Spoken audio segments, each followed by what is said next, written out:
she was laughing at my background. It was still from Christmas, I think. It looked like Derek was still celebrating Christmas.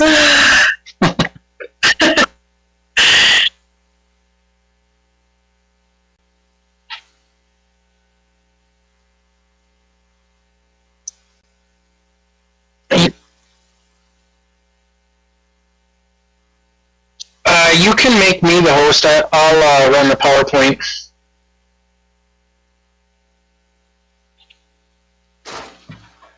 I'm down here with the good guys.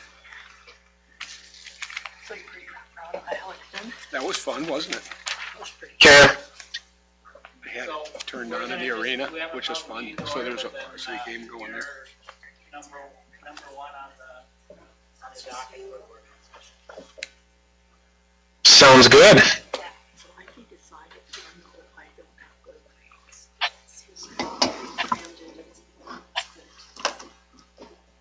Are we ready? Yep. Are you seeing the PowerPoint? Yes, we are. So make it look really good. So your best penmanship? Go outside the box. All right.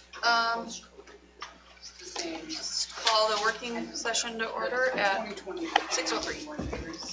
Yep. Are you able to hear Can you hear me all board right? chair? Yep. And then, I guess we have the citizens forum, if there's anybody here. And if not, we'll just move right into the audit report from I. Bailey.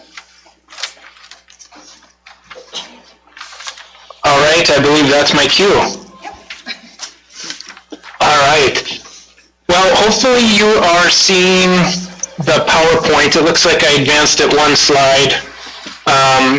But what we're going to do here today is very similar to years past. We have a PowerPoint that we put together, and we're going to go through that. It really should hit on some of the roles, responsibilities, the highlights of the audit, and then give you some financial information towards the tail end with some charts and graphs and things of that nature to analyze where you're at as a district.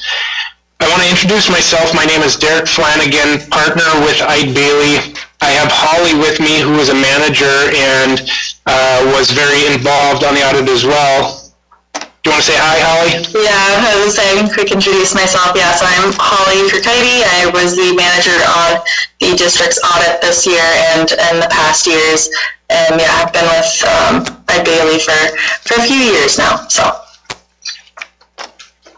So we're going to go through the audit here with this PowerPoint, but if you have questions at any point, please don't hesitate to ask while it's pertinent to a slide, or I'll open it up at the end as well so that you'll have an opportunity at any stage to ask questions, but I won't be offended if you interrupt while I'm presenting, especially if it's pertinent to a slide.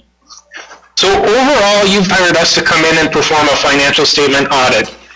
The financial statements are your financial statements. It is our responsibilities as the auditors to express an opinion on those financial statements. And so we come in, we perform all of that work, and the end result is that we express an opinion. In the current year, you received a qualified opinion. And what a qualified opinion means is that with the exception of some specific areas, the financial statements are prepared in accordance with standards, do not contain material misstatements, and are fairly presented. And the exception is related to the OPEB information and the expenditures that we were testing, as we were not able to obtain adequate supporting documentation relative to those areas. And so that led to a qualified opinion in the current year, calling out those two items as the qualification. In the current year, you also had a separate audit of federal awards, and this occurs in any year that you do expend over $750,000 of federal awards, and that number for your school district for the year ended June 30, 2022 was $1.2 million if rounded, so you did qualify for this separate audit. The premise is the same, where we express an opinion. However, a federal audit takes on a little bit different tone for us in terms of testing, because we do look at compliance type areas. It's not just a numbers focused audit. It very much looks at compliance with laws and provisions and grant agreements, but the end result is the same, where we express an opinion, and the district received a clean, unmodified opinion on compliance for your major federal awards programs.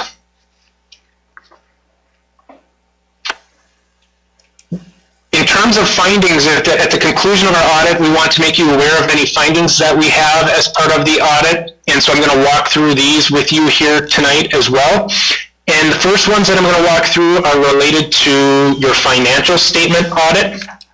And the first three are pretty typical for organizations of your size, where there's maybe a little bit smaller of a business office and there's not as many employees. And those are that we prepared the financial statements as part of the audit, that we did propose material journal entries, and that you do have a lack of segregation of duties within the accounting department. The remaining findings that I'll walk through, the fourth one is that as part of the audit, and I kind of alluded to this when I talked about the opinion, but that in certain cases there was a lack of supporting documentation for expenditures that we were testing. The fifth one, same thing, I alerted you to this in terms of the opinion, but that as we were testing your OPEB, there was improper completion and retention of personnel forms and payroll forms that is given to the actuary as part of the census data that helps determine what that liability is. And then the last one is that credit card policies were not being followed, that we noted that as part of the audit as well. Relative to your single audit or your federal awards audit, there was one finding, and that was in the area of activities allowed or unallowed and allowable cost and cost principal. And that was surrounding some of the supporting documentation revolving around some of the payroll. And so we noted that as a finding on the federal awards side. In terms of your Minnesota legal compliance audit that occurs every year, we did have 5 items that we wanted to alert you to relative to that. And the first one is lack of proper authorization regarding student activity and general fund expenditures. The second one was that you did have inactive student activity funds, and that is if you have a student activity account whereby it did not have any receipts or disbursements for the entirety of the year. The third one is that there were funds remaining in graduated classes, and so anytime that occurs, you need to enact a plan to disperse those funds relative to the graduated class. The fourth one, some of these kind of overlap because the Minnesota legal compliance and the financial statement audit are identifying the same thing, but do have to be identified in both. But just the lack of supporting documentation for expenditures that we had noted previously. And then the fifth one was lack of prompt payment of some of the government bills. And so that concludes our findings portion of the presentation. One thing I did want to make you aware of for the current year is there was a new standard that had to be implemented, and so this did add some extra time both for us as the auditors and for you internally, because you did have to accumulate some additional information for us as the auditors. And this was the implementation of GASB 87 related to leases. I'm not going to spend a ton of time on this because it would get into the weeds of the accounting of it, but just in short, what it relates to is, especially if you are the lessee, on your statement of net position, it does bring on an asset and a liability, whereas in previous circumstances, it would just be a disclosure item. You can see to the far right there, the impact to you at the beginning of the fiscal year was $14,482 when we had to restate the beginning position as a result of implementing this new standard. And so that kind of concludes what I would call the dialogue portion of my presentation. Going forward, it's going to really start to focus in on more of the financial results and just where you're at as a district, kind of more the numbers-based part of the presentation. And so the first graph you can see here, and in a lot of cases we're going to have historical information, and what that helps you with is seeing the trend analysis over 10 years. And that's what this PowerPoint really gives us the flexibility to do. Your financial statements that you see and you receive at the conclusion of your audit have to be in a certain format and really only have 1 year of information. That's what's nice about this PowerPoint. So you can see this is your cash and investment position for the past 10 years. And at the end of the year, fiscal year 2022, you can see that it did decrease.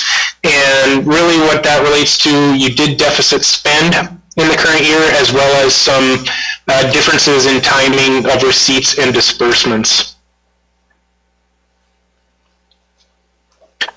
The next graph focuses on your student count or your ADM served, and why that's important is, from a financial standpoint, is so much of your revenues are derived from how many students you're serving. And so as that number increases and or decreases, your gen ed aid revenues, a lot of your different revenue sources can correspondingly increase and decrease. And so having a good handle on, especially looking forward, on if that number is increasing or decreasing can really help with budgeting and knowing where the district's going to be financially. You can see in the current year, it did increase, which was nice to see considering the prior year that you did have a decrease. So kind of bounced back in 2022. This next slide is your budget to actual for the general fund. So capturing a year's worth of activity from July 1 of 2021 to June 30 of 2022. A lot of information on this slide, but I really focus on the far right two columns. The third column is your actual amount. And so that's just where the district, the actual amounts that the district ended up with for the fiscal year end. And then the far right is just the difference between that and your final budget. So you can see for revenues, we're 3.9% under, meaning you did not receive as much revenue as you had anticipated with your final budget. Your expenditures were 2.4% over, meaning you did spend more than you had anticipated with your final budget. Overall, you can see in that third column that your net change in fund balance for the general fund was a negative $538,877, and you can see what your fund balance is at the bottom of the slide, and we'll actually do some further analysis on that on some subsequent slides. So a lot of information on this, but really good to see where you came in compared to what you had anticipated with your final budget. So I mentioned we would analyze your fund balance, and some reasons we like to look at this and some reasons to carry a positive fund balance. One, it contributes to a favorable bond rating. Two, to the extent it's invested, it produces that investment income.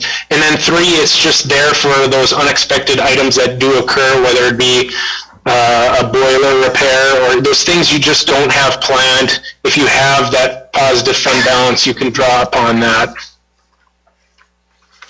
This next slide is some information on the various fund balance categories. It's really just informational only. I'm not going to spend a lot of time on that, but it just gets into the details of each of the different categories within the fund balances. And this is your change in your fund balances from beginning of year to end of year for the general fund. And the top part is non-spendable amounts, and those typically pertain to either prepaid items or inventoried items. And then you have a number of restrictions. The first one is more of an internal restrictions related to your student activities. The next 5 are restricted by the state of Minnesota. And so you can see the change for each of those restrictions. Then you have committed and assigned amounts that have been determined by you as the district. And once all of those amounts are determined, then that unassigned is the catch-all, after all of that's determined. And so our analysis will focus on the unassigned and unrestricted amounts on some subsequent slides. This next one is a 10-year history of your fund balance in a line chart format, and it has at the bottom the breakout for in total for each category. So you can see kind of that trend analysis. You had been trending downward, stabilized, went up last year, and back down again this year. before we get into our kind of what I would call probably the most important slide in terms of looking at your fund balance, what we do is we take your general fund expenditures, your unassigned fund balance, and divide it by the expenditures for the year to come up with a percentage. And that's on the next slide, but before we get there, some recommendations.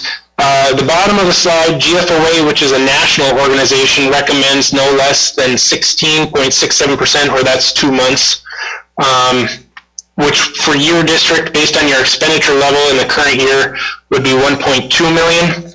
You have your own policy, which I think is more important than the GFOA one, because you strive for that amount to be no less than 25%. In terms of what that equates to based on your expenditure level in the current year, your fund balance will need to be 1.8 million. And so as we get to the next slide, you can see that maroon line is what you have established for your fund balance policy. And you can see where you're at for 2022. The unassigned is, just as it sounds, the unassigned. The unrestricted takes the unassigned and adds the committed and assigned amounts to it as well. Those percentages for 2022, the unrestricted 17.4%, and the unassigned 14.7%. And so as we had previously mentioned, the net change in your fund balance did go down approximately $500,000, and so correspondingly this percentage went down as well in terms of your fund balance percentage. And you can see last year you were above what you have established for your own policy, but this year you have trended back down below your fund balance policy. So up to this point, we've really focused our analysis on the general fund. So not to leave a couple of other funds out, we wanted to have a graph related to your community service fund. And this is just your fund balance at the end of the year for each of the years presented. And you can see a pretty big decrease in your community service fund in the current year from $74,000 rounded, negative $74,000 rounded in the prior year, to $320,000 in the current year. So pretty significant deficit spend, pretty significant deficit within the community service fund at year end June 30, 2022. A little bit different story for the food service fund. You can see there that you did have a nice increase within this fund in the current year, and I would say that this is not abnormal for school districts in the state of Minnesota. This is a pretty, common trend with all the school districts, that the fund balance within food service fund has increased the last couple of years. At year end for your district, that amount was $137,878, up from $47,000 in the previous year. So a nice increase. You can see you're above the maroon line, which is the maximum allowable fund balance that the state allows, but not to be alarmed by that. That just that doesn't mean they're going to take any money away or anything like that. That just means you just have to be in contact with the state on how you plan to spend it down, and really just send them some extra documentation on what your plans are to spend that fund balance down. As auditors, we're very much backward looking. We're auditing the figures that have already happened, but some things, this last slide, just to have on the horizon. We expect that there's going to be some continued grant activity for the school districts, so just be aware of that. In the last few years, we saw that increase, and we expect that that's just going to continue as well as you move forward. I talked about how there was a new accounting standard that we had to implement in the current year. Well, you're going to have another one next year, GASB 96, and this is related to subscription-based IT arrangements and really just licensing, stuff like Windows, Microsoft Office, things of that nature that will have to be evaluated for this new standard. And just that we're always, we have that ongoing communication throughout the year. Our audit is the same time every year, or thereabouts anyway, and kind of, very much a fall thing that goes into winter, but we're available for that ongoing communication throughout the year in various formats, whether it be phone calls, emails, but we do have publications and access to specialists and webinars if the district encounters, those unique transactions throughout any given year. And that really was the last slide, so at this point I would turn it over to you to see what questions you have.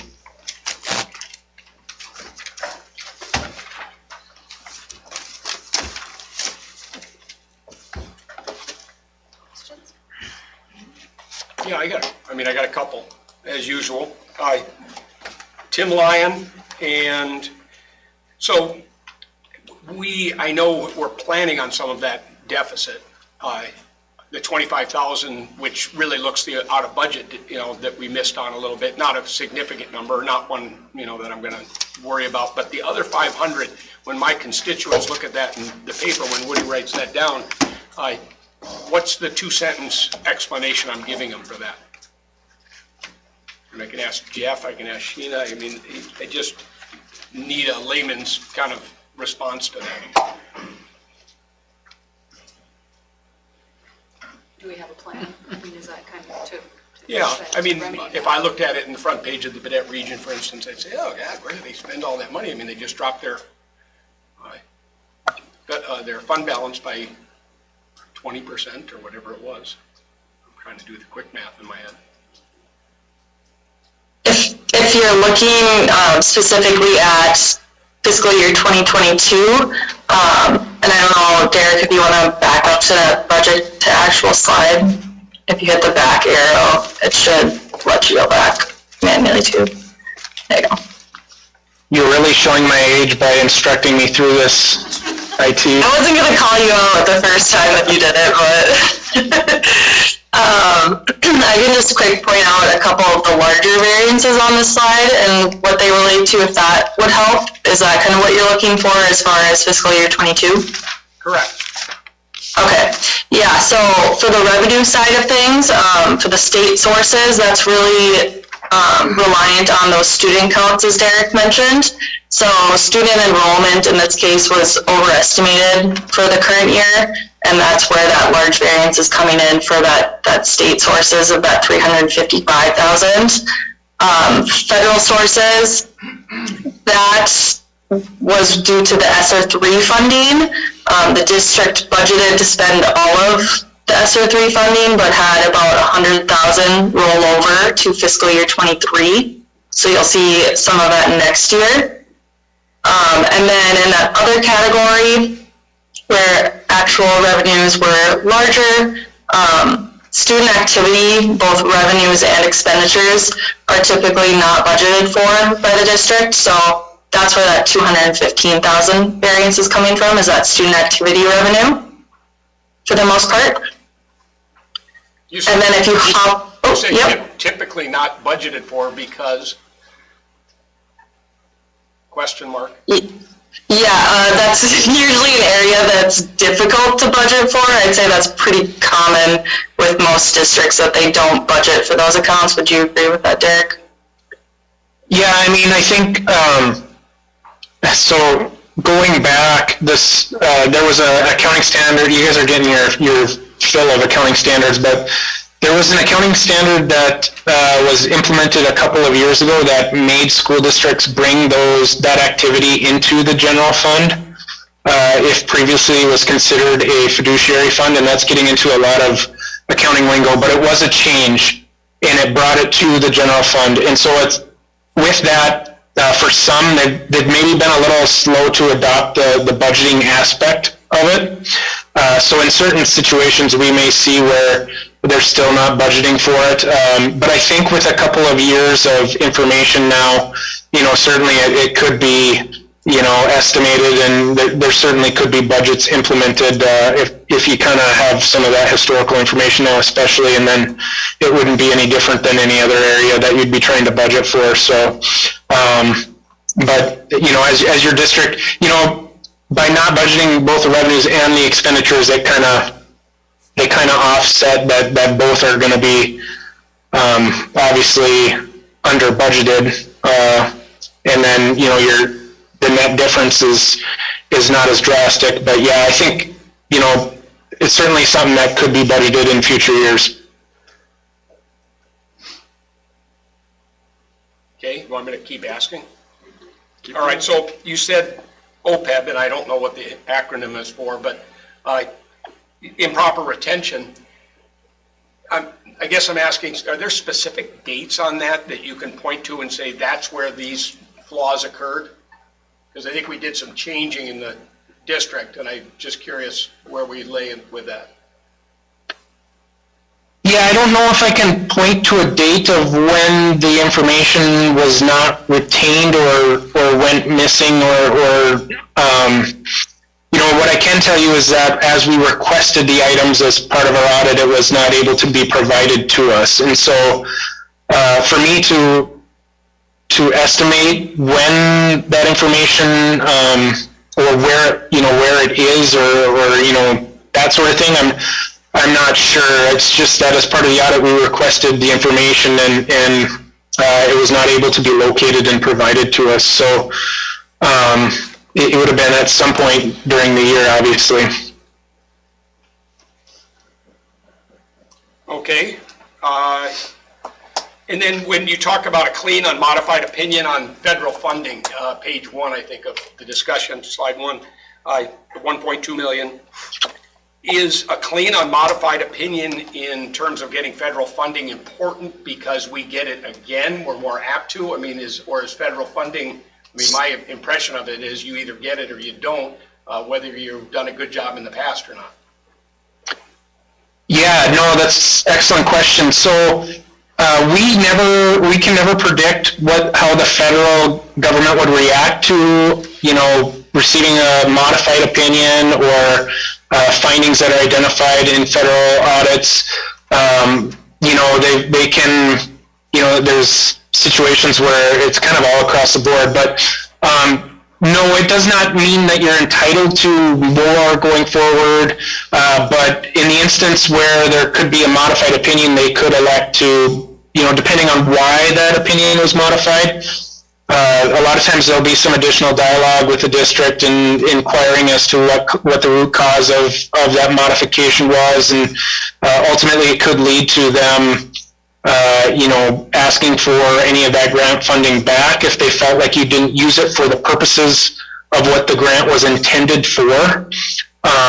But, you know, in terms of like if you know, you received an unmodified clean opinion, it doesn't necessarily mean that all of a sudden you have access to additional funds or, you know, new funds or anything like that. It just means that in terms of with the grant funding that you had received, like I said, we're very much backward looking and auditing what you had previously received, that we were able to get comfortable to provide an unmodified opinion on that, which is going to lead to less questions from the feds and less of that correspondence. So it's a very positive thing, but we can't really predict, you know, if it were the reverse and it was a modified opinion, we wouldn't be able to predict how they would go about or if there would be any action that they would take. Okay, and then lastly, from here anyway, credit card policies not being followed. Are we being specific to our credit card policies, ones that we've instituted as a school, not necessarily ones that are general accounting principles kind of credit card policies, correct? Correct. Okay. Okay, that's what I got. And I had a question just for clarification. So the capital outlay, oh no, the final budget compared to original budget is the pool, correct?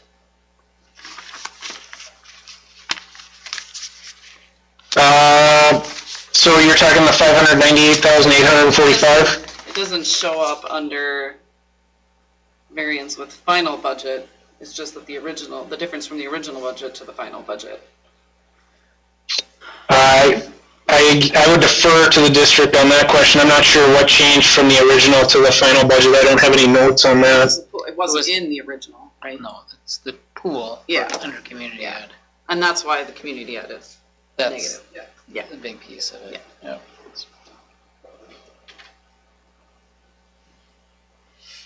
Do we have to provide responses to these? Called deficiencies and, I believe that it's in the hands of the business office manager to provide Yep. responses And that would come at from Sheena. a future board meeting. And then I would say that she should provide a copy of an action plan or verbal report of an action plan to the board. I think some of it is, we've been addressing, and it's, Yeah. but that was just a question of that. But I think that would close the loop, I think, for the entire board. Mhm. I mean, if anyone disagrees, that's fine. I just think that would just kind of close the loop and say, this is how we're going to address this, and this is how we've been. And I know, and I think everyone is aware that we've been working on some of these shortcomings from the audit, so. And if it's helpful, I can resend that document to Jeff and Sheena, that corrective action plan, because that is complete. Okay, And then I as figured it was, but I wasn't sure. far as the fund balance goes, is that something that's being discussed at the finance committee level? We have not yet, because I've given it some thought about, I don't want to lower it just because, but is ours set too high? Is there any recommendations from the audit firm regarding that?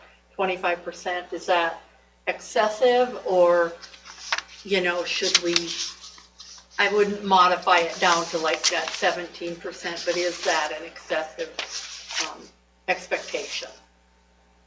Yeah, so we typically stay away from providing like a recommendation of what it should be, but what I can do is provide you with some hopefully valuable information.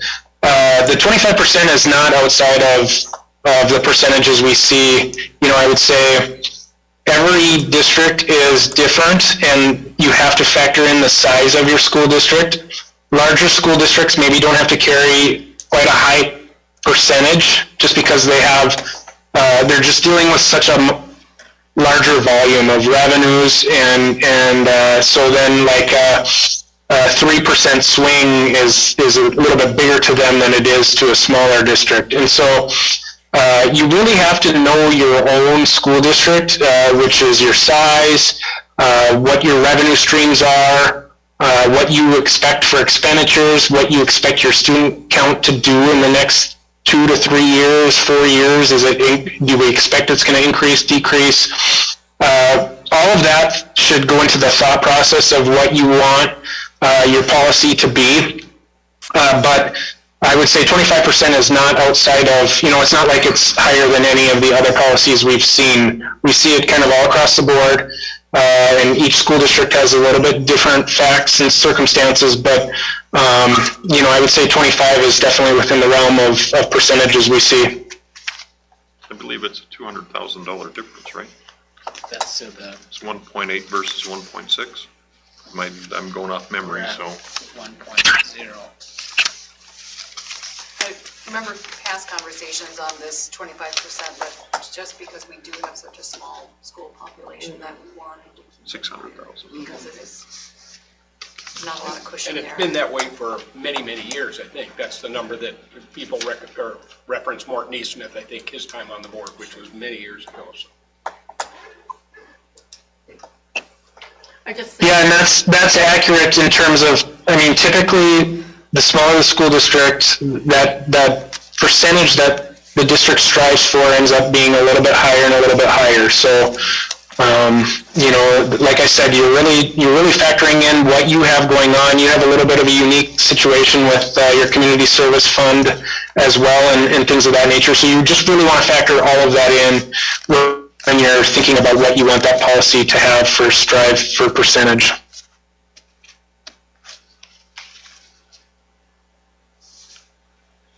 well, I'm assuming that the increased expenditures because of COVID would not affect this because the revenue reflects that as well. Am I correct on that? Yeah, certainly there were, and that's part of, we had that single audit, that federal audit, and the ESSER funding. Certainly that's a part of it, and the timing of those revenues is different for each district. But certainly there were revenue streams that were not previously available prior to COVID that school districts have had access to. And so, yeah, are there revenues coming in, but then are there increased expenditures because of what you're dealing with because of the COVID pandemic and everything? So you kind of got to, weigh are the revenues keeping up with the increased expenditures too, and really be looking at all of that. Well, and I guess what I was wondering about was, ours being so high in 21, if that was a reflection of some of the unspent funds that came in. Not sure. I mean, off the top of my head, I'm not sure. Yeah, it could be, just based on a little bit on timing, but yeah. I mean, we still need to get it up. I mean, I'm not arguing that point. It needs to be higher than it is, but I'm just, yeah. I mean, because we did a transfer out of that revenue fund into another fund during the year, and it would help a little bit to have that money in there, but it was based on the information we had at the time, so.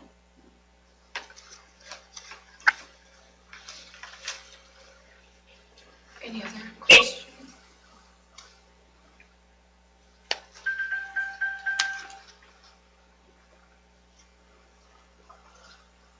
Anything we need to do to the Jeff right now in this moment, or? Nope. Okay, well, yes, thank you for the presentation, really appreciate it. Got some thinking. Yeah. Thanks for having us. Okay, thank you. You guys have a great night. You too. Thank you. We have citizens for the citizens forum if you want to back up. Do they need to do anything in particular for forum? Just, We can ask if there's anything and whether it gets addressed today or not. okay, Normally we do have that do you have a request to be down to you by a certain time, but you Sure. can just ask, it's up to the board. Is there a request for the citizens forum or? Yeah, I just have a couple questions on some stuff on the Zoom. Okay, and we might not be able to answer them today, but we could definitely take the questions right now and see what goes. So my question is about the superintendent making recommendations for adjustments in the curriculum. Who currently makes the recommendations for curriculum, and why would we be changing that? There's a resolution in this year's. That's, I think that's always, it's a yearly thing, so that's, because we just went through the budget and stuff, so that is just having the board direct me to look at all programming, staffing, enrollment, where we're at with the budget, and if we have to bring back recommendations for reductions in staff and that type of thing. So it's just a formality to start that process. So every year it's your It's recommendation? every year, and we haven't done reductions in quite a few years, so. I was just curious on like, what curriculums you choose and why. It's more programming, and it's more tied to the budget, so. So basically the money that you get to run certain curriculums, is that right? Not sure how to answer that. well, I think and I read it the same way you did the first time I read it. It was kind of like, why, you're going to give him a right to go in there and gut the program or, use his own judgment. But bottom line, the board is giving him the direction to do it because he doesn't have the right to necessarily go in there without our approval and say, look, we want a balanced budget next year. And you can hear that. We got to work on some things. I don't know if there's cuts, impending or not, but we're going to direct him to do it. And then he would have to come back to us again and say, okay, this is what I came up with. We changed this, we put, shop in, we pulled band out, whatever. I mean, I'm using hypotheticals, but and then we have to approve it again. But we want him to do it because we're not capable, we don't know the day-to-day what's going on here, who should be, where the money can come from to make these things right. So it does sound a lot more draconian than it. And not, I mean, obviously it was always gonna come down to board approval, but I was just curious as to where curriculum But you also standards get come feedback from and- staff and stuff too, Jeff. Like, it's not just you deciding, you Yeah, talk we're with Miss not, it's Merchant, not you to talk change with, like specific curriculum and stuff, that's already been set. This is more for reduction of staff and programming. Okay, and I have one other question too on the video surveillance other than on buses. So I read different school boards take on that. I imagine it's all probably the same throughout the state of Minnesota. But with that, are you talking about surveillance just in the hallways or in the classrooms? That part was pretty vague. I did read one part that said something about surveillance in extreme cases in locker rooms and bathrooms. That the 712 is linked to the Minnesota, like, whatever statute thing, and it said that in extreme cases that would be an option, which It does say that video surveillance will normally not be used in bathrooms or locker rooms. But it does say that it could be. No, what the changes that the board is looking at only has to do with law enforcement having access to the school surveillance cameras during a crisis. Okay. So Do we if we have had an surveillance in the school currently, Yes, we do. in classrooms, or just? Not in the main- classrooms, in the hallways, in the commons, entranceways, outside, that. but no restrooms or. No, and I'm like, I didn't No. assume that was the case, but it was mentioned in there that in extreme cases that would be something that could potentially happen, which I don't think that is. The proposed changes that we have on our policy with the district is just that if there's a crisis situation, that we can grant law enforcement access to the videos. So it's just, if there's an active shooter type thing or something like that. So when they send in law enforcement, they have access to the videos for their benefit. So it's spelled out very specific on when and how they could access the surveillance. So where are those things so that the public could read those as well? Because like I had to do some internet searching and the All website. the school doesn't- policies are on the school website. If you go under school board, Yeah, it's you under there's a thing that district, says policy. school board policies. That was updated as of this summer, and I know that the policy committee does, I manage the website, that's why I'm chiming in. The board does regular updates on the policies, the committee does, so I don't know, that's always an ongoing process, so I don't know if there's a moment to have a full-on, maybe once a year or something, but what's up there is most updated for what I've got. If I can, after the meeting, show you where it's on there. The physicality of it, I mean, we used to have it in paperback, and I mean, it's a heavy tome, but it's pretty big. So, I mean, it's almost like you're thinking you'd need a specific, I'm looking for that policy, what's this one about? Right. And then the recommendations are pretty, I think, boilerplate in terms of the state, correct me if I'm wrong, but just offers us not suggestions, but they offer us how they're changing the policy. We don't necessarily have to accept it. I mean, we're a local district, but I would say 99% of the time, Jeff. A lot of the changes have to do with changes at the legislature and requirements and a lot of that is. Terminology, changing one word because now the accepted. Something's updated. Yeah. But we have, since I've been on the board, made a more concerted effort to have the policies updated on the website, so. Yeah. But they would not be updated until the final reading, I'm guessing, or the final Yeah. approval. So the Like, example some of that- them have 3 readings. And, Right, well, that's what I looked back in some of the minutes and it said like the first reading of 712 was like last month or something. Yeah. And so on, so that's why I was concerned, I guess, about that it's the third and final reading and I hadn't looked at it prior to, so that's what I was asking.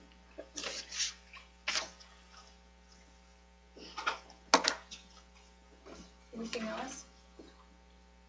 How much, I don't care about positioning and staffs and all that, I wanna know about the curriculum. So how much does the state, and shall we say some of their policies, determine your curriculum? Can you, if you don't agree with it, not particularly go to the letter of the curriculum? We have to follow state standards. Excuse me? We have to follow the state standards set at the state level. You have to. What happens if you don't? And we can lose That's not funding. necessarily true statement. Well, like, you could put a state funding. And is there a specific standard that you're concerned about, or I guess I'm not? Not exactly just yet. Okay. But I do know that the education committee in the new house has got about 4 or 5 things going on in it, and a couple of them are out there. Do we have any variability? I mean, in terms of, like you say, they're standards, but it's not curriculum specific. Like, it's not the same syllabus in every high school, for instance. Or your English teachers are giving you a little bit of a variance to it, right? And your math teachers are giving you a little bit of variance based on the students they're teaching, right?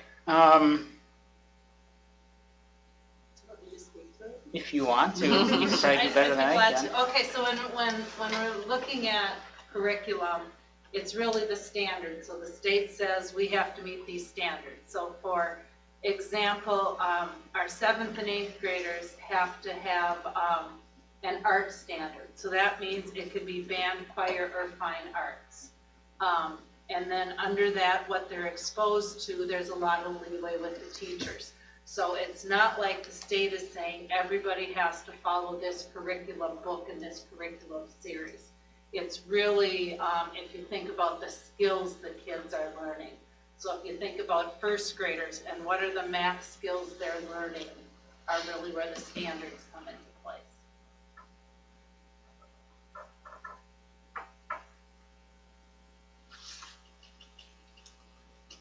Tim, you know me well enough. That sounds like borderline BS, but that's okay.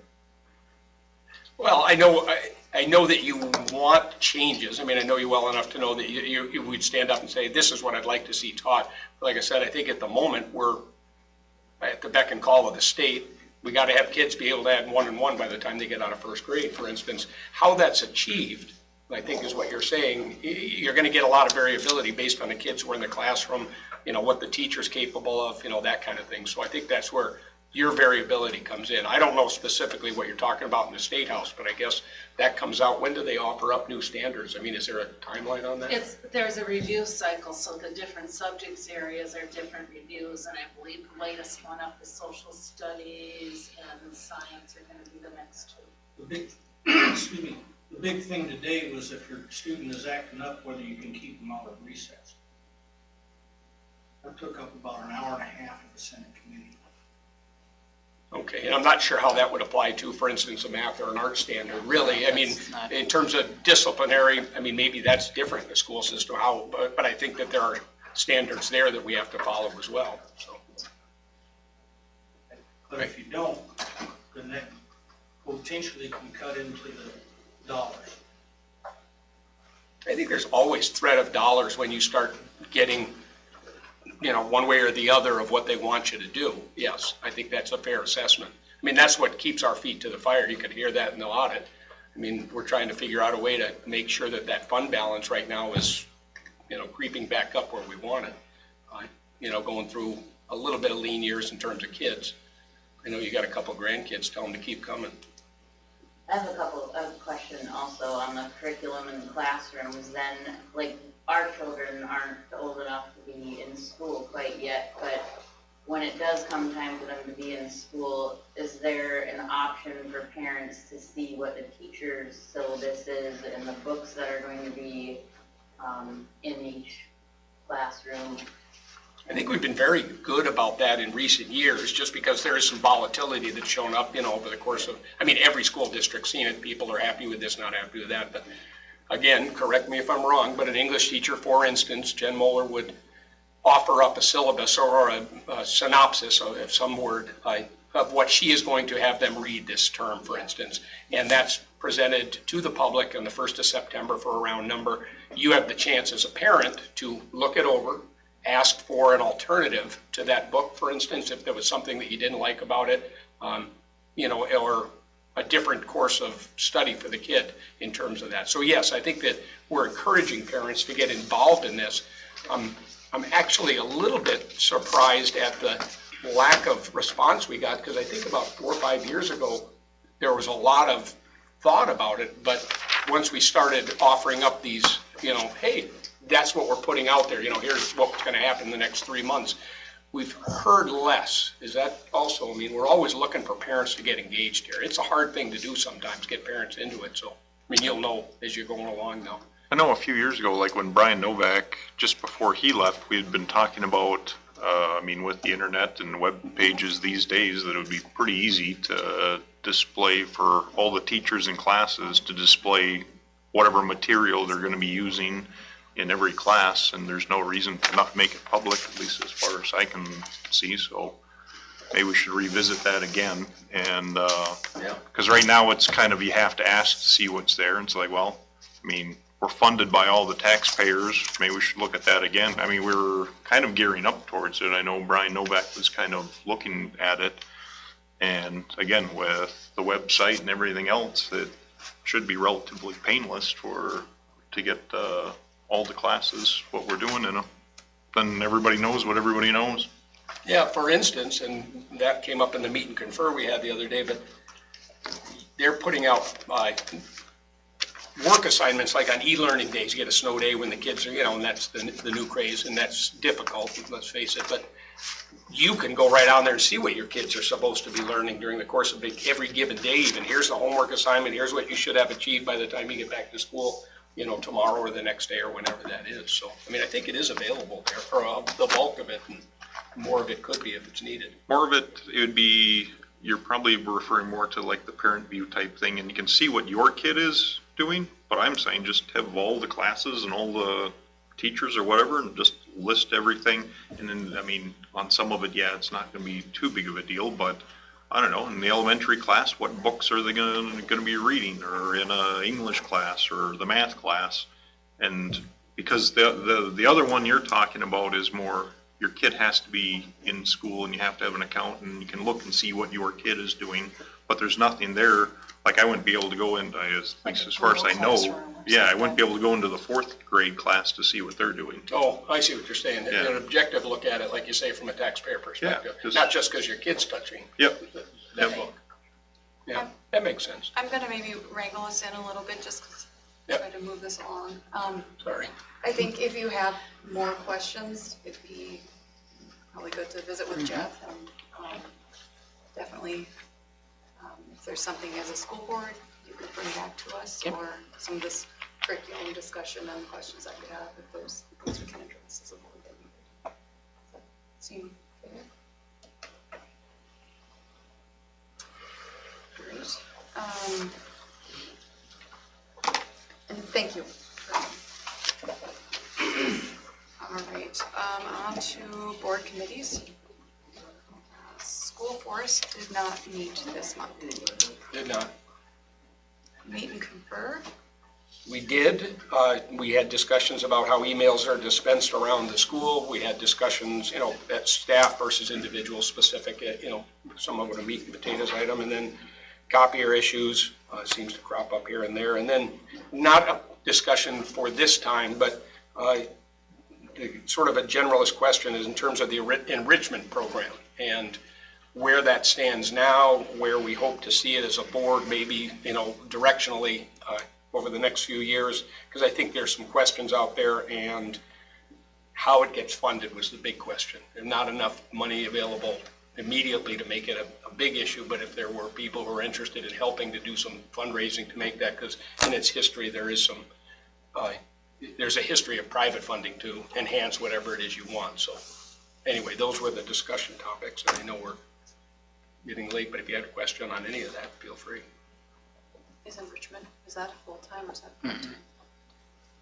Historically, we get about $6,000 for enrichment, so normally it's been a half-time position at best. I did run some reports today, Yeah. and we haven't gotten enrichment funding for the last couple of years from the state. Because they don't want to give it to us, or because we just haven't designated a spot for it? I'm usually not an option. I'm wondering if that was discontinued, or I'm not quite sure. I can find out, but yeah, we haven't gotten revenue since 2018 for it. And that's through Community Ed Fund for it. Okay.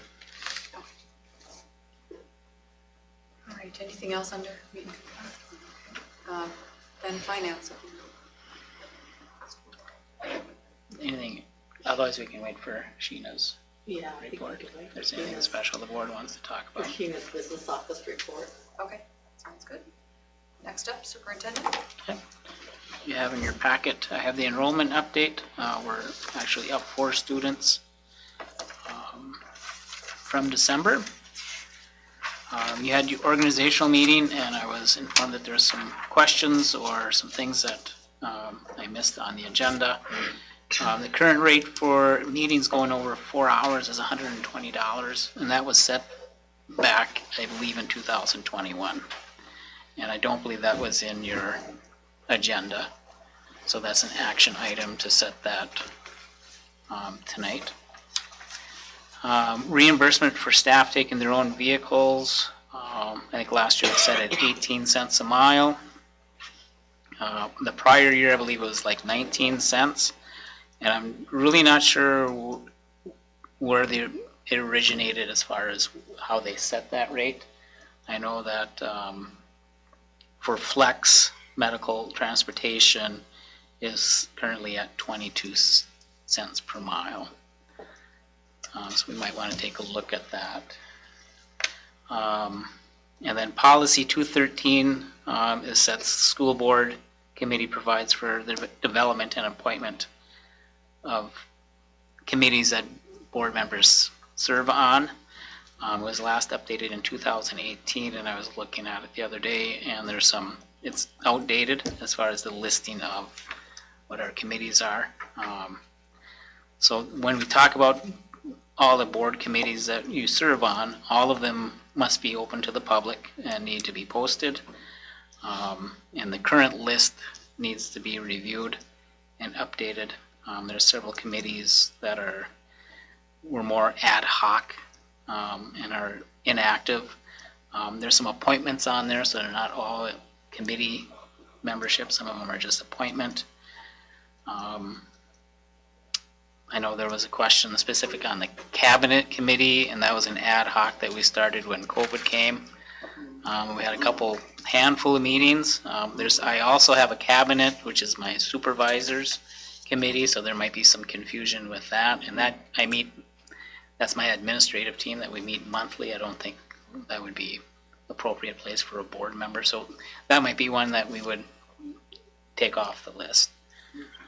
So I'll be working on that for the next board meeting in February, and probably bring some history on all the different appointments, and we can look at recommendations on what ones we want to keep, which ones we want to get rid of. And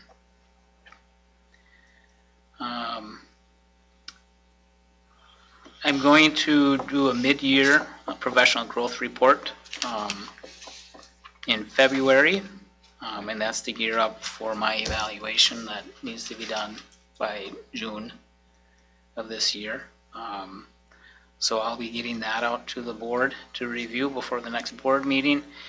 And I'll be looking at questions that have come up in the past, or if you have questions on any part of like the evaluation process, some of the areas and questions that you're asked to rate me on, if you need clarifying information, so you can make an educated score on that, that we can discuss in February as well. So when we do my evaluation, you feel you have the information you need to assess my performance. I sent out an email. I'm not sure if I know a couple have replied. We need to get Mary's contract settled here. So I'd like to maybe tonight before people leave, and that would be Robin, Carla and Tim, if we could come up with a couple dates with Mary on when we could meet to discuss her contract. And someone did mention the HITA. Was that you at the last finance meeting? We're talking about the HITA process? Yep, so that's on my thing too. So that was posted in the paper, and HITA is the Health Insurance Transparency Accountability process, and that's set in law. So RFP went out to the newspaper, I believe it posted this week, and bids are due Monday, March 27th, and the bid opening will follow. And that's all I have unless there's any questions. Any questions for Jeff? No. Okay, I think we can move on then to high school principal. Good evening. At the January 16th in-service, I met with the elementary teachers to do a curriculum review for reading and math. Reading, we're in our second year of it, and so I have just a couple teachers I'm waiting for their responses to get back, and then I will visit with Jeff on what the responses are. I can say generally looking at it, the scores actually, so it's on a rubric from 1 to 5, and very, very solid with 4s and 5s for the reading, so that was very encouraging to see, because it's also, yes, you know, the teachers have had extensive letters training, so to know that it aligns with that training, I think shows that we made a good choice with that. And then high school teachers are doing revisions on the course handbook, because we have several classes that are taught every other year. So getting that ready to look at course options for the high school students. I know March might seem far away, but looking at, you know, about March, April, getting registration. And then high school also went over PVIS and where we're at with that and how it's going, and feeling really good about the process we have in place this year. And then also had some MTSS meeting time. Semester ended on Friday, so grades, teachers have to have them posted tomorrow, so they'll be opened up for parents tomorrow night after school and shared with students. And then our Lake of the Woods Prevention Coalition, every 2 years they do a positive community norms survey, and so we've scheduled February 23rd to do that with our students. And on that day, we'll just do a class meeting schedule, so that we'll have every class, because they figure the survey is probably going to take about 15, 20 minutes for the kids to complete. And then I attended a Northern Division meeting and have the MASSP Winter Conference this week. Last week I reviewed the One Act Play, which they will be presenting to the public this week, and then competition on Saturday in Roseau, I believe.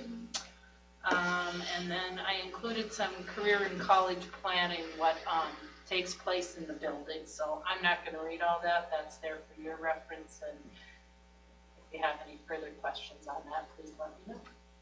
Any questions on anything? When your initial one got me thinking, did I miss the thing on the MCA results or anything? Or have we done anything with that? That's back in the fall, wasn't it? Well, yeah, it's in the fall when those come out. Did we have a discussion about it? Well, Like, did I miss it, or? Workforce Committee did, so I think The you what? missed it, Boyd. The World's Best Workforce Best- Committee did, and she provided a report. Okay.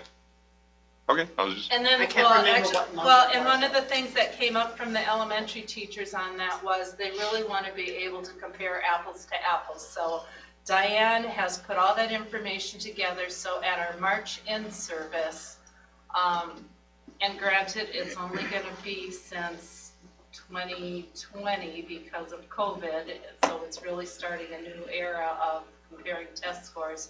But for example, our fourth graders, you'll be able to, Diane has a document where you can look at what their third grade scores were. okay. Well, even if there's a gap, I think we need to go back a number of years, like at least at 2010 or something like that. I think we need to keep doing that. If it came out, I mean, I very well may have missed it, so if I did, that's on me, but I guess I'd like to keep seeing that, because we'd been down for quite a while, and I want to know if we're still down or what's going on, so. Yeah, and again, I apologize if you guys did present that and either I didn't notice or I was gone that time or something like that. Okay. I'll make note of that. Thank you. When did the World's Best Workforce Committee meet? September. And if you want me to reshare those documents, I certainly. Yeah, because I wasn't there and I'm on that committee. You are. And I'm looking through I'm to not see if I on it. missed like an invite. It was a low I don't know. turnout of people that day.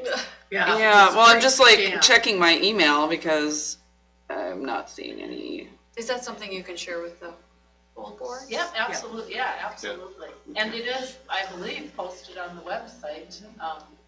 Yeah, that is one of those documents we post You on the have to do website. it.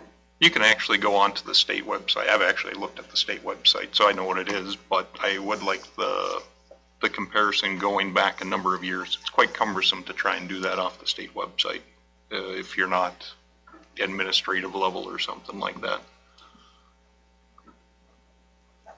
Anything else? The college career counseling that you referenced there, are you the one who initiates those Yes. moments? So if I had a discussion I wanted to have with you about that, I try to combine that with our contractual meeting maybe as well. Sure, I won't take your time with it now, but I got some discussion there. sure, anytime.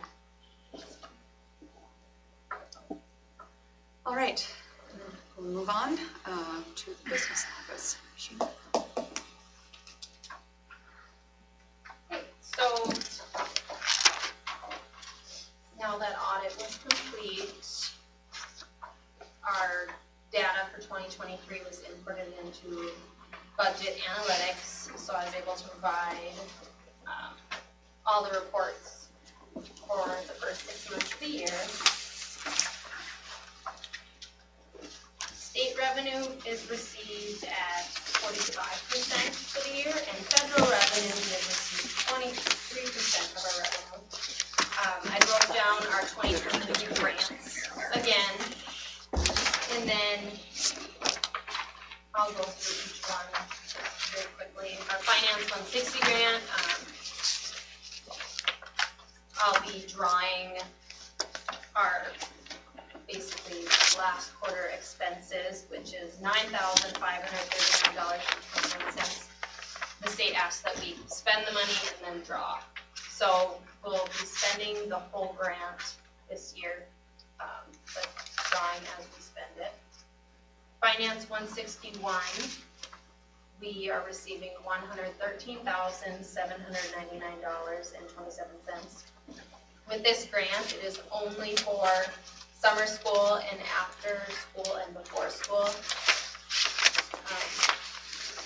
Things such as credit recovery or summer school extra things.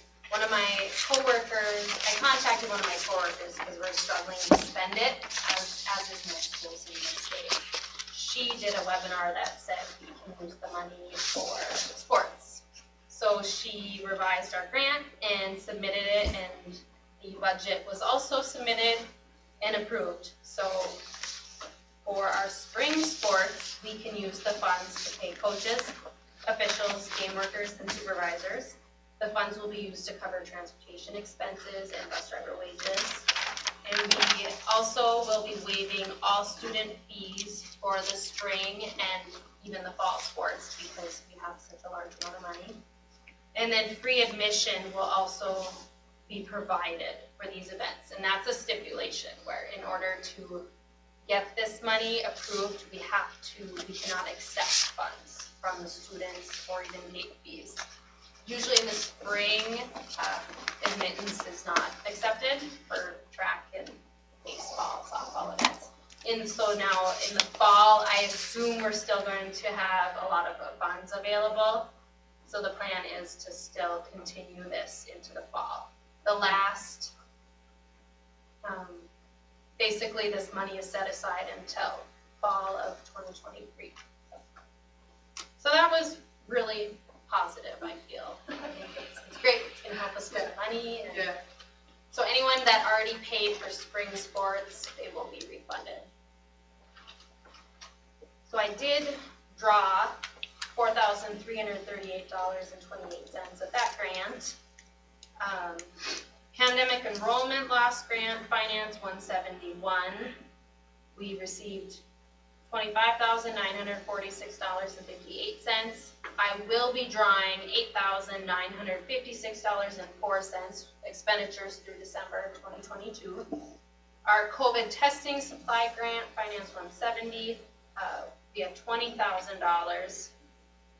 I drew $7,162.69 of expenditures through December also. That money can be used for nursing supplies, COVID testing supplies, if there were any, and for the most part for us, it's the nurse. Her wage for supplies, giving support for sick students and staff. The USDA Supply Chain Assistance Grant was received last month. We got $12,951.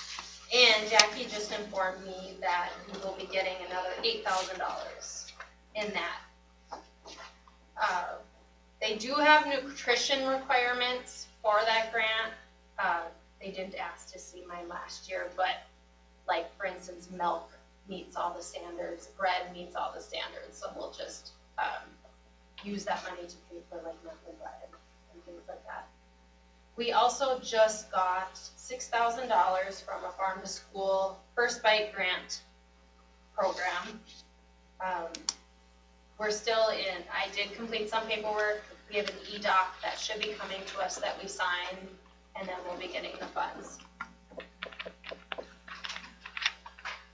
I am working on student activity account cleanup. We went over this in the finance meeting. Now that the auditors went over everything, now is the time to just tackle things that really need to be taken care of. So I'll be working with Mary and Jeff and the advisors just to discuss if there's any student activity accounts we can eliminate or some that can be combined. And we have some cleanup on some classes that still had funds available from a couple years ago. And I'm not sure really what was done prior to me, but I send student activity reports out monthly to the board and to all advisors. When I started, the credit cards hadn't been balanced for the whole year. So once I finally got that caught up and everything coded, then I was finally able to provide these, assuring that they're correct. Part of the reason why there is still money in some of the accounts is because we didn't have receipts even to back up what the expenditures were for. So even though something probably was for the class of 2022, I didn't have a receipt or any information to even back up the purchase or the expense. So we're going to work on cleaning up these accounts. So next month, there'll be some motions to spend the funds or combine accounts and things like that, since just like I Bailey had indicated, there was a change in the rules for these accounts, so anything that's done has to have board approval.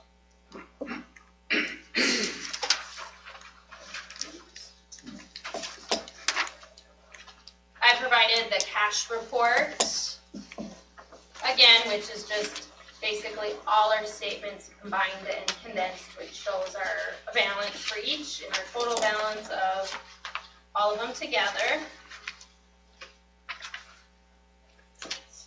And then I also included our quarterly report for quarter 2. It's broke down by expenditures for each fund. Currently, we are sitting at 45% of our budget expended. And then for revenues, with all funds combined, we are sitting at 44% of our revenues received, which is pretty close to accurate since we're 50% through.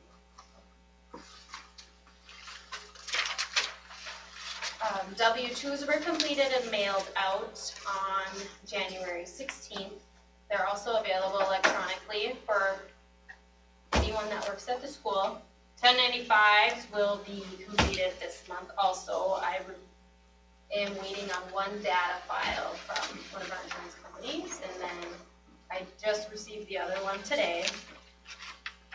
I am working on the budget, which will be presented in February. Our voluntary pre-K school readiness application was completed last week. And then I'm also working on our pay equity submission that has to be submitted to the state by the end of the month. So what that pay equity is completed every 3 years.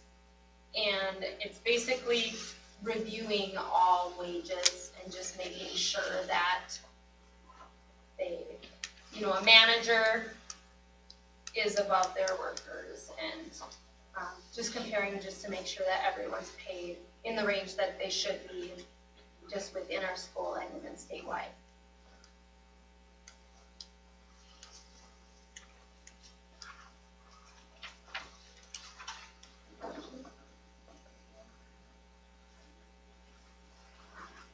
I would be excited if you cleaned up the student activity stuff, because it just seems like that's something that comes up in that audit every year, and we just can't seem to get arms around it, so thank you. And just, going over the audit, a lot of it does take a while to kind of clean up and, and things, and, Carly and I are working and trying to catch up and fill in the gaps of things that, weren't there, and I think our new payroll system's working much better, everything electronically for the most part, and everything is on file in the office. So, if you have any questions, let me know.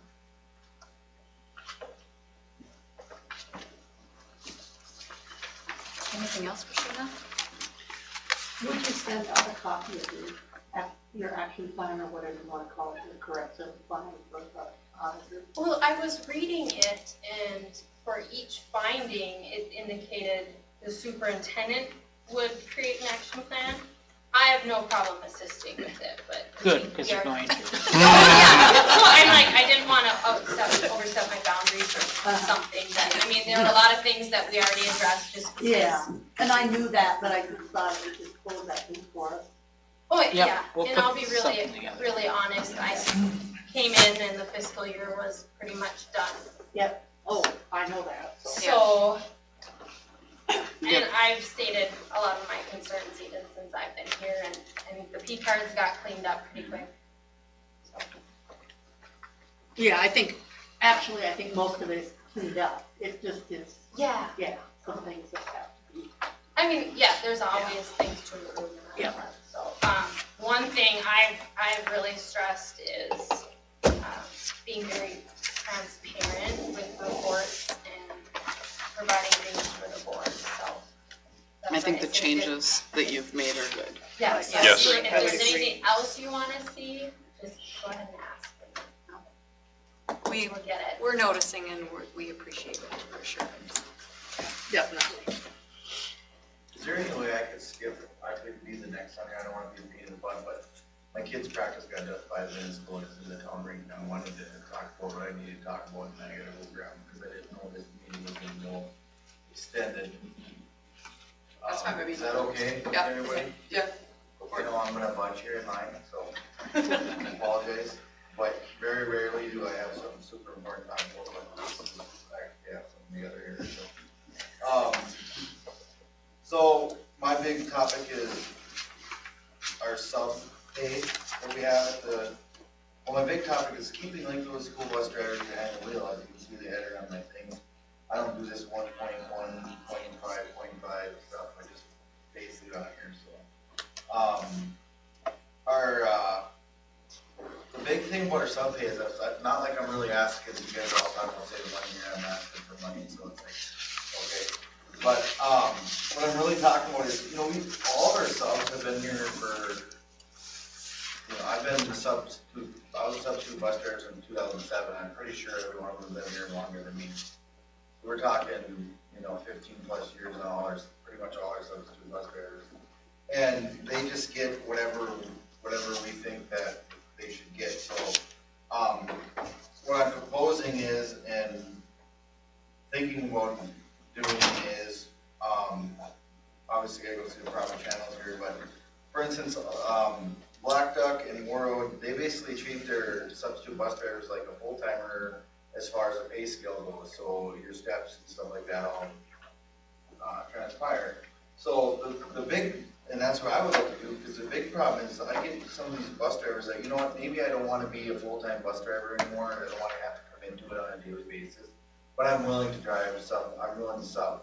So, for instance, right now I have 3 drivers that are willing to, they're stepping down from driving or have stepped down from driving, but they're willing to sub to, but they want to be at their, you know, somewhere close to where they're at or their pay. They want to take a $5 an hour pay cut to come drive a sub-drive bus. And sub-driving bus is very stressful on a person because you're driving a bus, like these full-time drivers, they're driving the same route every day they know all their parents. You get these subs driving, stepping in there, and they don't know any of the parents, they don't know any of the kids' actions, stuff like that. So, you know, it is a little stress on these substitute bus drivers, but as far as our routes go, I'm just gonna step to the routes. We have 8 routes. 2 of them right now are empty, and fortunate enough to have some of these substitute bus drivers take on a route at a part-time sub basis. For instance, I got one driver she goes somewhere in the winter. She takes off after Christmas break and she's back April, so she's going to cover her route in April. Those schools over and then beginning of school until Christmas break. I got another bus driver that had a health problem. She retired and she wants to come back and she's willing to basically take over a route minus some dates and vacations and whatnot. But basically, 3/4 of the time takes this another route over that I got vacant. Also with the driver has 30 years of driving under his belt, but is not really excited to come back and take a pretty good pay cut. So that's where this all stemmed from. I'm just trying to keep these subs that we have on around, especially if they full-timers that end up being subs again. And so I called around to some schools, Lakewood, Black Duck, Grayville, Warroad Road. I just started calling on the phone, and some of the transportation directors I know. Lakewood schools, we right now are $20 an hour. Our step 1 pay is $19.52 as far as a full-time driver, so we are there as far as that. Black Duck does step 1 full-time bus driver, which is $25.70 an hour. Grayville, they do their routes a little differently. Their transportation director goes with the driver and they go over it. They have some sort of formula. But he said his smallest route, shortest route he has, amounts to $56 a route, which is $28 an hour.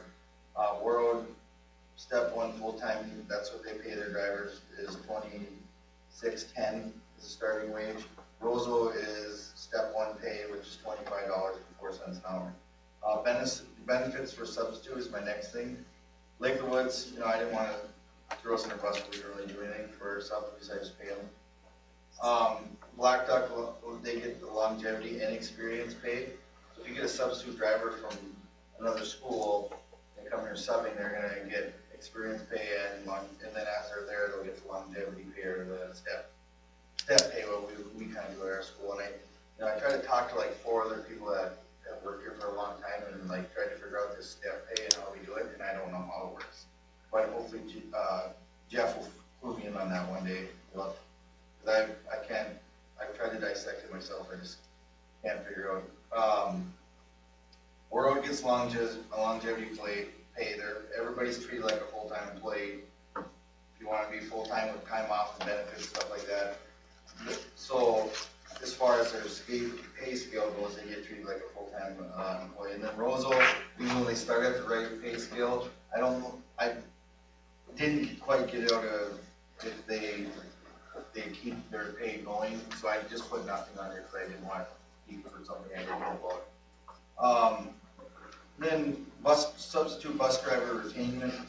Does our district? I'm not saying we don't. I'm just saying, does our district value our sub drivers, implementing sub drivers in the day-to-day missions at the school, spotlighting sub drivers, which Lisa's helped me on, or she's talked to me about it, and I provided some names and stuff.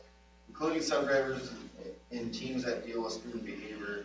That's a big thing, like, that I don't think we're missing the boat on a little bit is, you know, a lot of these drivers that I have, and some of them, you could invite them to a behavioral meeting for any student that drives their bus, and they wouldn't come.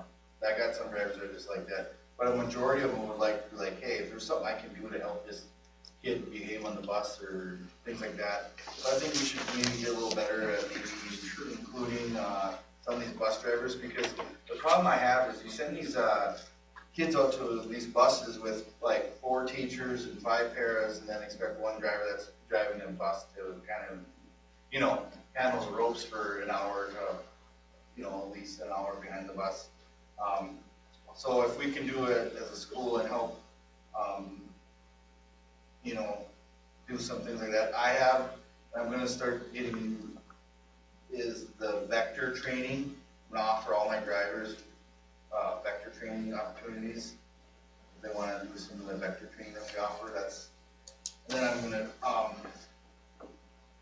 so to stay on track here, as far as what I wanna do is, obviously, like with school, and we'll talk about this in the negotiations, it's probably about $5 an hour behind on their bus pay. But what I'm here to talk about now is to get some of these drivers that have lots of experience and drove lots of buses that are subs paid what they deserve. So I'm just asking that maybe we adopt whatever the contracted pay scale is for our full-time drivers, to implement that for our part-time drivers as far as the pay scale goes. So you've discussed with Jeff already? Yeah, we had a mild discussion on it, yes. So you want us to act on it tonight? No. Well, I mean, I'm thinking next month. I just wanted to get the ball rolling. Okay.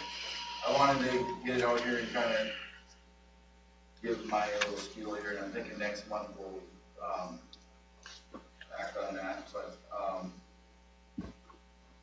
But the big thing is I got 3 drivers that have either had to retire medically or and they're ready to come back, or step down and they're wishy-washy and coming back because of they're going to take a graduate or a $5 an hour pay cut, and $3 to $5 an hour from what they're making at the moment. And then I'd like to grandfather some of these drivers that have been with the school district for 15 years to be in the STEP program for their pay. So as of right now, we're paying the bus driver that walks off the street as a substitute, walks into the building and gets a bus license. We're paying the same as the bus driver that's been helping the school district for 15 years. And I think that it's worth being on the same pay scale as a sub.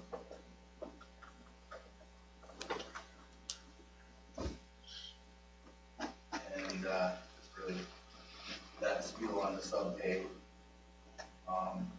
And I think we got a resignation from one of the drivers, and that's $40 an hour. So. Thank you. Any questions? No. Can I bring out a small point about the bus drivers? What's the average age? You're looking at a bunch of them leaving. Yeah, we know. Yeah. We're well aware. I think maybe the best route forward at this point is for you. We'll sit down and put some options together and a proposal, so. See, maybe a couple options, or, Yep. I don't know. And I don't know if it's something we can change at the next board meeting, but We'll bring information to the next board meeting, and then we'll get feedback from the board, and then. yeah, I mean, we have made some other changes as far as races go, and it's. Yep. Okay. Thanks, Brad. Yeah. Thank you. Sorry I had to leave early. I didn't think it was a notice. Well, It's not early. sorry, we're late. Okay. Well, doing a very good job here. It's fun. Well, Yeah. Nothing on the agenda. Yeah. Okay, next big subject. I feel like. The end? Yeah. So we're also talking about budget reduction. We also have a request for spending more money. This is a proposal you have seen already, and in the packet is both the proposal that I put in front of the board as well as I handed out additional revenue information, which was requested by you. So that's an addition today, and should be in front of you. So in summary, we are feeling the pinch in terms of lack of lifeguard staff, and as a result have reduced the number of hours that the pool is open. In an attempt to reverse that, where we can have a little bit more sway and pull for more lifeguard staff, we would like to up the, two things, up the salary or the cost per hour of a lifeguard, as well as then change the staffing model that we currently have. Currently, it's often, if we have a busy night, 2 lifeguards on at a time. We'd like to shift that model so it's 1 lifeguard and 1 safety team member. A safety team member would get paid a little bit less. They'd be first aid, CPR, AED trained, but they would not be full-on lifeguard certified. And the way the lifeguarding rescues are set up at this point often only requires 1 person in the pool anyway. So this would allow us to spread our certified lifeguard staff out a little bit more, hopefully expanding the hours that we can have the pool open, as well as then reducing the cost at not paying 2 people $15 an hour, but you're paying 1 person $15 an hour, and the safety team member $12.50 an hour, which is the rates at which we're proposing we increase wages. So you have seen the details on that. The new information is this revenue pre and post-COVID sheet. Just as a quick explanation, I decided to take 6 months in 2019 and 6 months in 2022, acknowledging that 2020 and 2021 are just too funky to evaluate in terms of data, namely COVID, and also then our pool remodel redo last summer just has thrown our numbers into a funkiness in a way that they're not super strong. Not strong, but just not worthwhile. Anyway, so you get both your revenue, which you're seeing in each of those segments, as well as then your attendance.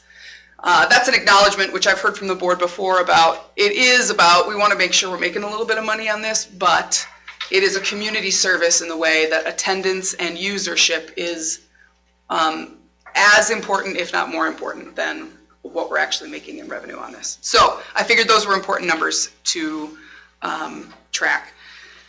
A shout out to Lisa Beckstrand for tracking this attendance. She does a very thorough job in keeping track month by month, both of specific who's showing up at specific things, but also the special stuff like Indus Swimming, Little Fork, Rainy River, Big Grassy. All of those are organizations and communities that come and enjoy our pool beyond even just Lake of the Woods County. So the far side then, on the right-hand side, you'll see the percent change in each of those attendance numbers. And then I added a little bit more information on the bottom, the schedule in 2019 versus the schedule in 2020, what do we open and when, and then as well the prices. So the most significant changes I think you're seeing are the number of fewer adult swimmers in those adult swim hours. I mean, some really significant drops in people showing up. They're also the higher priced revenue source, right? So if you're losing that many people, you're also losing a more significant revenue source. Well, is it also due to the reduced hours? Very possibly. I think especially if we're starting to psychologize this a little bit, people are using those morning adult swims as their source of exercise. And when you reduce their opportunities at that, they're going to find other ways of getting exercise. And so by reducing those, I think we're reducing people's habits of being a part of the pool and of doing that. The other thing I wanted Lisa to highlight is that you've seen a little bit of a kind of an influx here even in just the last couple of weeks. Yeah, probably since Christmas. I've seen the attendance grow, especially on a Friday night. I mean, I think I worked a couple Friday nights and we had almost 70 people per night. So I think people are starting to get back and using the pool. Birthday parties are picking up. That's popular on a Friday night after school, so. Yeah, and I think the lack of those Saturday, Sunday hours are significant as well, right? Those are the hours that we struggle to find lifeguards because the lifeguards are already stretched thin, so. Those are all your pool parties too. Right, exactly. So, there is a motion in front of you tonight to, I know Boyd, you had said it maybe even increasing this more than $15 an hour for a lifeguard. I guess I'll let you guys pump that up if you want to. But our current suggestion is, recommendation is $15 an hour for a lifeguard. That's a flat rate for both students and adults. And then a $12.50 an hour rate for a safety team member. Now, do you already know that if we bump it up to $15 an hour, you're gonna get 2 more lifeguards who are willing to work the hours now, or do we not know that? We don't know that. No. And we don't Okay. have enough people to even, I mean, our staff is so limited that it's just hard to even fill those spots. We just need to get more people to sign on to be either a lifeguard or a safety team member. Yeah. There is your thought was to hold a lifeguard training this spring at some point. March-ish, were you thinking? I just talked to the instructors and we're trying to set up something for after Easter, like those next 2 weekends after Easter. So. And I think the intent is not to say, okay, we're going to increase this to 15, we're going to be open more immediately. I foresee this as maybe even a year-long endeavor in terms of, okay, now we can advertise a higher rate of pay once you get certified as a lifeguard. So let's get you signed up to take the lifeguard class in April. Let's get you onboarded into summer and fall months so that by the time we hit Christmas of next year, we have this kind of the full slate of offerings that we used to have pre-COVID, which are that schedule you see in 2019. How do these work, like the bus substitutes and the lifeguards and stuff? Do they fall under the union contracts, or are they outside of any of that? We're not going to run afoul of that, any negotiation type stuff, are we? No, you have to be careful with substitutes, because if they put in, I can't remember how many days consecutive in the same position, then they need to. Then they're basically full-time, yeah. Yes. Is it 28? And that'd be more for the bus drivers and stuff, but I get it. Yeah. But that's temporary, seasonal. There's probably not enough hours to make it Yeah. certified or a contracted position. But you take a substitute bus driver and stick them in the same route after so many days in that route, then they need to be an employee and fall under the contract. So yeah, it can get a little dicey. There wouldn't be a disadvantage of that if they were on the same step program, or would there? I'm not quite sure on that, but that would be something to look at, I guess. You got to look at everything, because you don't want, I mean. Oh, yes, I understand that. You know. You have to look at benefits and all kinds of stuff. And where your regular employees are salaried, where they're at, and, you know, so it's, I think we can come up with a way to improve it. With something, yeah. But it's gonna cost more, Exactly. so.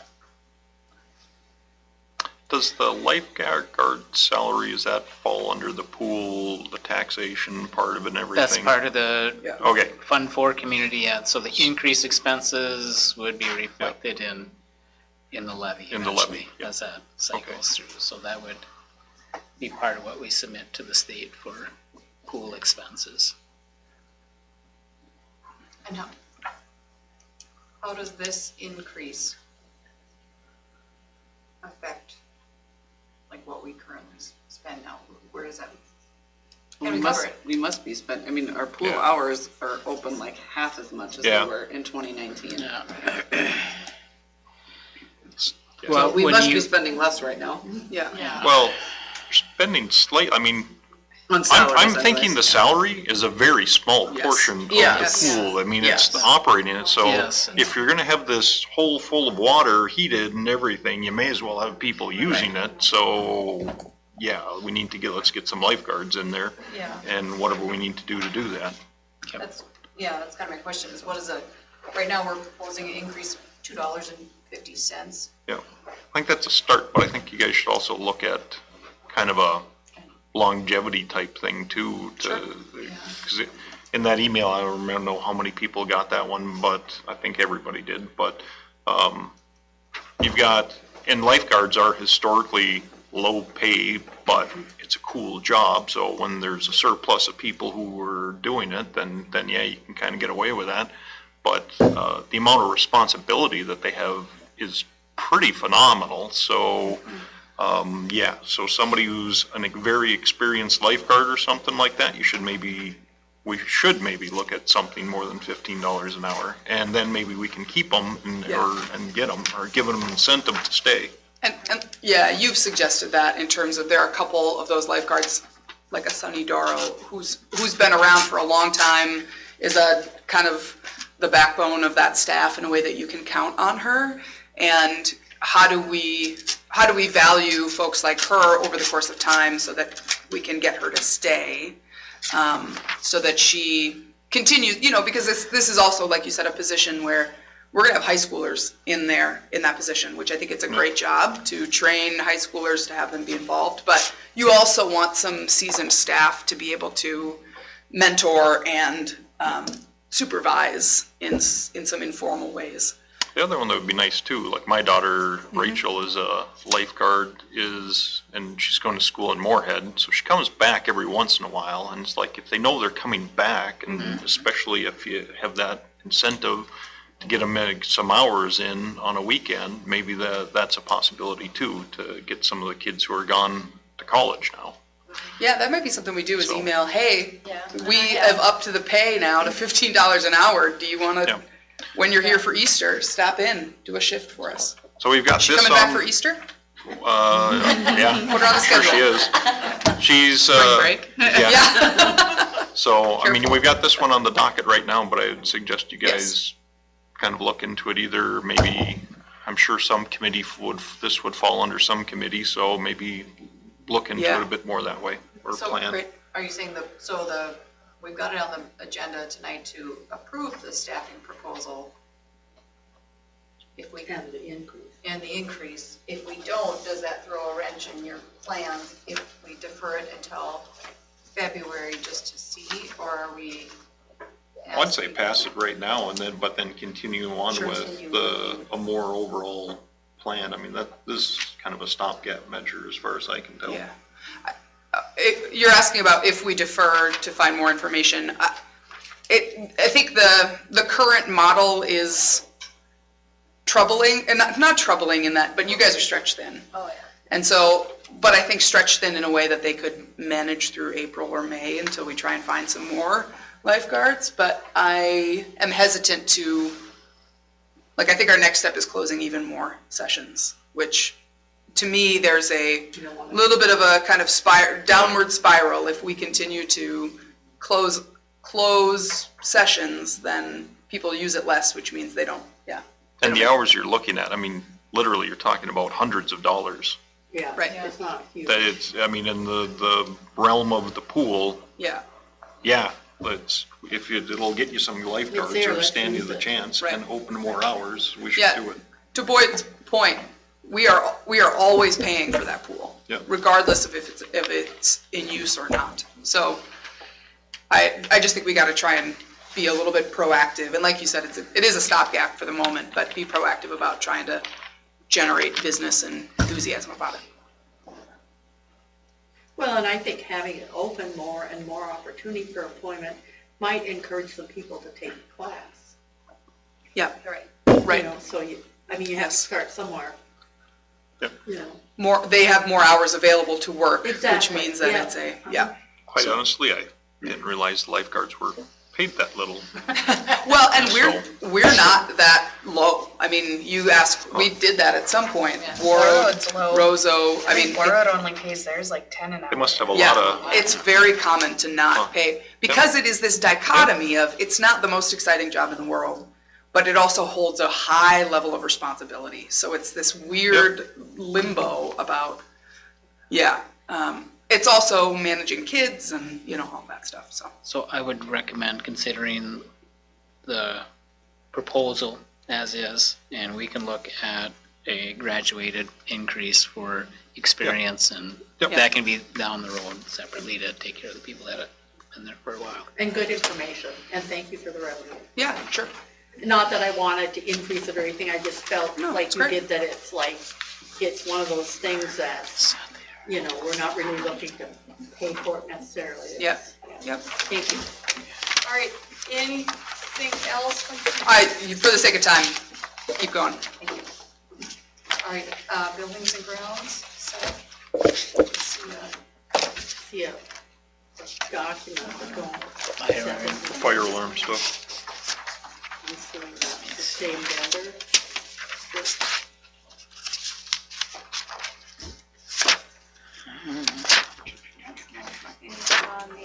It's in the board packet. It's in the working session packet. There's a document about, So it's just the Dakota Fire Protection Contract renewal, is my understanding? oh yeah, it must be in the board pack, I'm sorry. No, it's Well, it's in the working Is it in the session. working session? So Do we need to I don't, add it to the agenda? I would just use this as informational, I guess. Okay. Yeah. if it's And not on then, the- it's, and we'll have to put it on the agenda if it's something that needs It's to already be. signed. Page 30. Yeah, I got it. But it's already signed. 12/29/2022. Yeah, Please indicate Harley when you signed it, accept or didn't she? decline by Yeah. January 31st of this month, or this year. Okay. So I would just take it as informational and I'll find It out. looks like Harley signed it. Yep.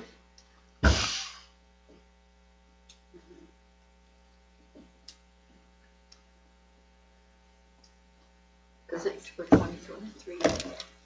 Thought it was, but I thought I better look. $1,400, I mean, this is Yeah, I don't think we have a choice but to have the fire sprinkler system inspected on a regular basis. So, required bid level. Yeah. so I would just say it's informational. I will get more information for you if needed.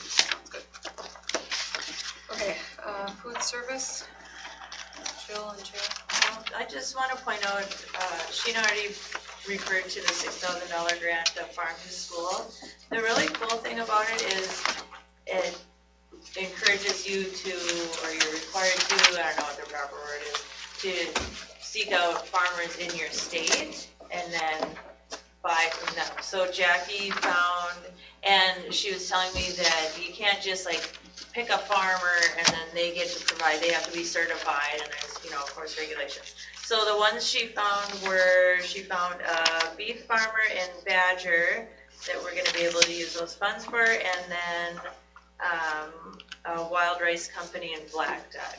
So that's kind of exciting that we can. So I thought that was neat. Yeah. So hopefully we can, I'll talk with her more about showcasing that to the students so they actually know where their food's coming from. So, Well, I thought that was kind of cool. thank you.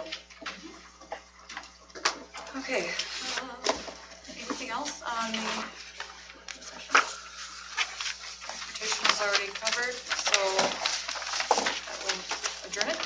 It's one of the longest working sessions I in know. history here that I can remember. It's like you're trying to get to 4 hours already. Oh my God. Okay, Corinne, way to go. She's in charge now, so. Long meeting, quick here. There was a lot of stuff. Yeah, oh no. That's fine. All right, I'm gonna call the meeting to order and I pledge Allegiance to the flag of the United States of America, and to the republic for which it stands, one nation, under God, indivisible, with liberty and justice for all.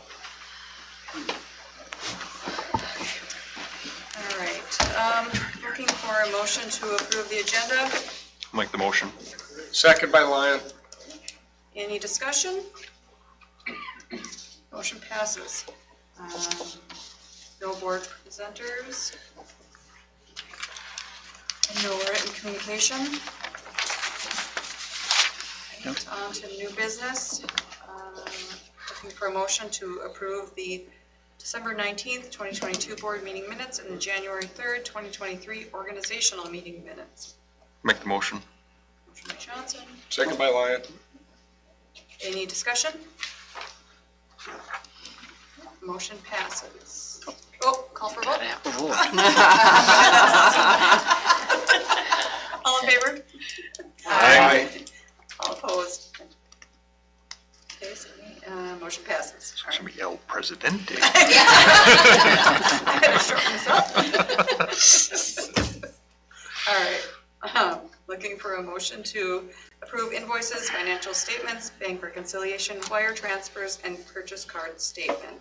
I'll make that motion. I'll second it. Any discussion? Call for vote. All in favor, say aye. Aye. Opposed, nay. Motion passes. Next, looking for a motion to approve personnel resignations, retirements, and appointments. We have a resignation from Georgiana Fostermeyer, bus driver. I'll motion. Second by Lyon. Any discussion? Thank you. She's been around. Just for the season, right? This is the one that goes. No, it more? is not. No? No. Oh, okay. No, I think this person's willing to be on the sub list Okay. on a limited Great. basis, was my understanding. So are we excited about her retiring? No. We're, I mean, no, it'd be nice. yeah. A Great that thankful you, shows up. There we go. Yes. All right, call for a vote. All in favor? Aye. Aye. Opposed? Motion passes. Next, looking for a motion to approve the final audit report for year end June 30th, 2022. I'll make a motion. I'll second. Any discussion? No discussion? Call for a vote. All in favor? Aye. Opposed? Motion passes. Looking for a motion to approve the third and final reading of policy 712 video surveillance other than on buses. I'll make the motion. Second by Lyon. Any discussion? Call for a vote. All in favor? Aye. Opposed? Motion passes. Next, we're looking for a motion to approve a resolution directing the superintendent to make recommendations for adjustments in curriculum, programs, and staff for the 2023-24 school year. I'll make that motion. And Lynn, Second. Whichever. second by Boyd. Sure. Any discussion? Do a good job. Yeah. That's only recommendation for adjustments, and you guys get to make the final decision, so. Okay. All right. All in favor? Aye. Opposed?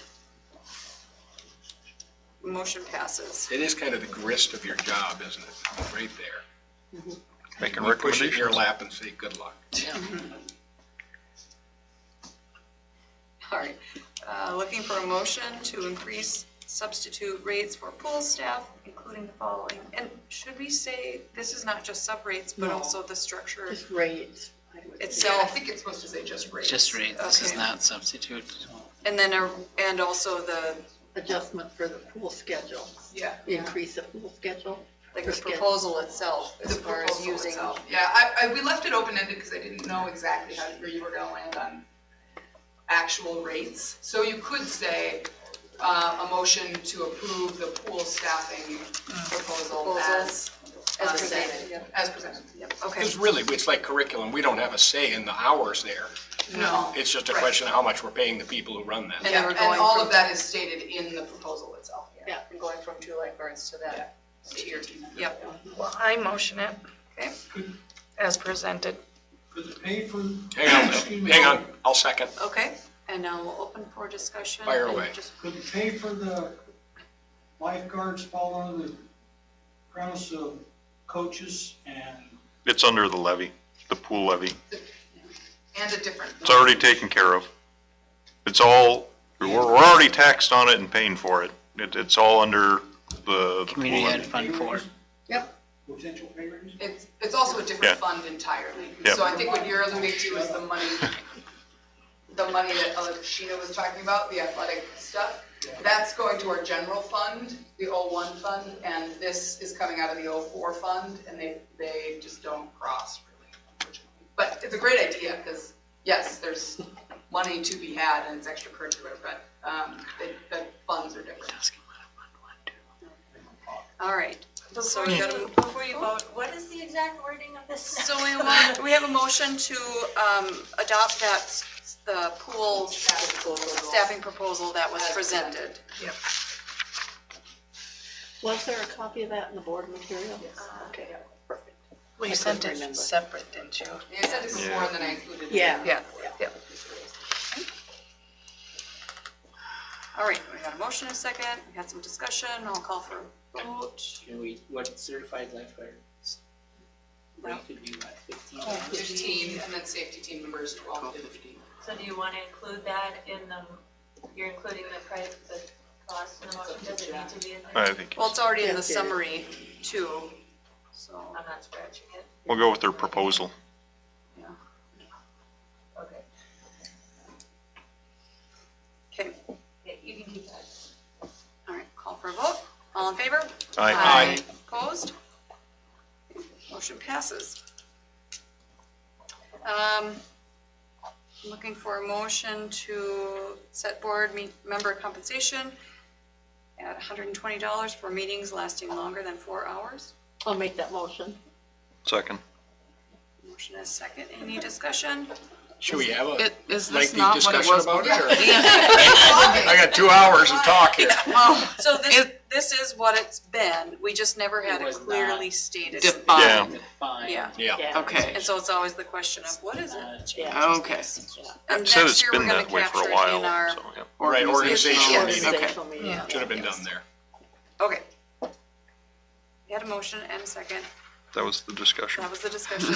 Call for a vote. All in favor? Aye. Opposed? Motion passes. Then looking for a motion to approve resolution 2022-23-18, accepting a $150 donation from Marcia and Scott Schmiezik for the backpack program.